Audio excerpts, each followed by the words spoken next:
Hello mga kachika, welcome back po sa ating panibagong reaction video for today. At dito nga po mga kachika ay makikita po natin na mayroon pong post itong si Ma'am Sas Rogando patungkol nga po doon sa isinampang cyber libel case po sa kanya. No? At dito mga kachika makikita natin ayon sa kanyang statement dito sa kanyang FB page ay alam na alam niya po ito kung ano yung takbo ng pagkaso sa kanya at hindi siya bobo. No, dito mga kachika ay hindi daw po matatakot itong si Ma'am Sas Rogando Sasot, no, sa kanyang kaso laban sa kanya dahil nga po ay alam niya po kung ano yung gagawin niya. No, dito sinabi niya din po na kailangan daw sagutin otherwise ma-default.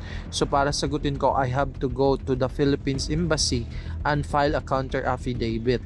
So dito kailangan niya daw pumunta sa embassy para makapag-file ulit ng counter affidavit para hindi po ma-default yung kaso sa kanya, which is pag nasa loob na po daw siya ng Philippine territory ay hindi na po ito makakalabas si Ma'am Sas Rogando Sasot. Ito nga po daw yung plano sa kanya, no, na ng mga taong gusto siyang pabagsakin, no. At dito sinabi din po niya na I will never ever be able to go out. Yun ang plano mga friends, dapat wag anga-anga. Not all battles needed to be won.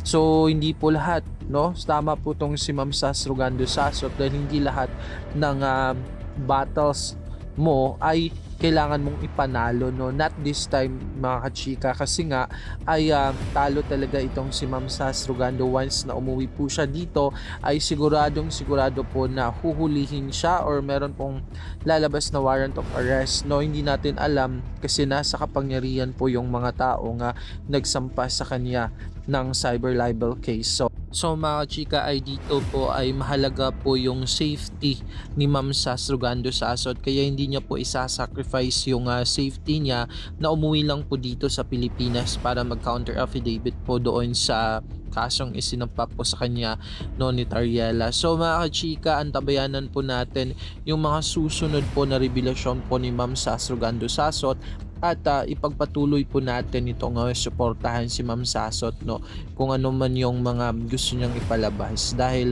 napaka-importante po talaga na malaman ng mamamayan, no, kung ano yung dapat malaman nila.